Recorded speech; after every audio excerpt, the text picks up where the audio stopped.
നമ്മൾ ചെറുപ്പത്തിൽ ഏറ്റവും കൂടുതൽ ഉണ്ടാക്കിയുള്ള കളിപ്പാട്ടാണ് പേപ്പർ ബോട്ട്സ്. ഞാൻ ഉണ്ടാക്കിയിട്ടുണ്ട്. ഒരു ഷിപ്പിൽ വർക്ക് ചെയ്യാനും അതിൽ കയറാനും താല്പര്യപ്പെടാത്തതായിട്ട് ആരുമില്ല. എനിക്കുണ്ടായിരുന്നു ഈ ആഗ്രഹമൊക്കെ. പക്ഷെ മെല്ലെ മെല്ലെ ഞാൻ ആ ആഗ്രഹമൊക്കെ വിട്ടു. പിന്നെ ഒരു ഹോട്ടലിൽ ഷെഫായിട്ട് വർക്ക് ചെയ്യാൻ തുടങ്ങിയ ശേഷമാണ് ഞാൻ അറിയുന്നത് ഷിപ്പിൽ ഒരുപാട് ജോബ് വേക്കൻസീസും കാര്യങ്ങളും ഉണ്ട്. അതിനെപ്പറ്റി അന്വേഷിച്ചപ്പോഴാണ് ഞാൻ അറിയുന്നത് ഒരുപാട് കൈൻഡ്സ് ഓഫ് വെസൽസ് ഇവിടെ അവൈലബിൾ ആണ്. കാർഗോ വരുന്നുണ്ട്, കണ്ടെയ്നേഴ്സ് വരുന്നുണ്ട്, ക്രൂസ് വരുന്നുണ്ട്, പാസഞ്ചർ വരുന്നുണ്ട്, ഫിഷിംഗ് വെസൽസ് വരുന്നുണ്ട്, ലൈഫ് സ്റ്റോക്ക് ട്രാൻസ്പോർട്ടേഷൻ യൂസ് ചെയ്യുന്നത് വരുന്നുണ്ട്. ഒരു വെസൽ സെയിൽ ചെയ്യുന്നത് മാസങ്ങളോളായിരിക്കും. ഇപ്പൊ ഒരു കാർഗോ ഷിപ്പിലാണെങ്കിൽ അതിലിപ്പോ ഒരു 10-25 സ്റ്റാഫ്സ് ഉണ്ടാവും. അവിടെ ഒന്നോ രണ്ടോ ഷെഫിന്റെ ആവശ്യം ഉണ്ടാവും. പക്ഷെ ആ സമയത്ത് പാസഞ്ചറിലാണെങ്കിൽ അവിടെ വരുന്നത് ആയിരക്കണക്കിന് പാസഞ്ചേഴ്സ് ആണ്. അവിടെ ഒരു ഷെഫിന്റെ വേക്കൻസി അല്ല, ഒരുപാട് ഷെഫിന്റെ വേക്കൻസീസ് ആവശ്യം വരും. ഇതൊക്കെ അറിഞ്ഞതിന് ശേഷമാണ് ഞാൻ എന്റെ ആഗ്രഹത്തിലേക്ക് വീണ്ടും എത്തുന്നത്.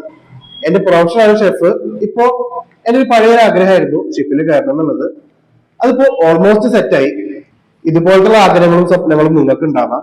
ഒട്ടും വൈകിട്ടില്ല, ഒരുപാട് വേക്കൻസീസ് കിടക്കുന്നുണ്ട്. ജസ്റ്റ് ഒന്ന് സെർച്ച് ചെയ്താൽ മതി, നിങ്ങൾക്ക് നിങ്ങളുടെ ആഗ്രഹത്തിലേക്ക് എത്രയും പെട്ടെന്ന് എത്താവുന്നതാണ്.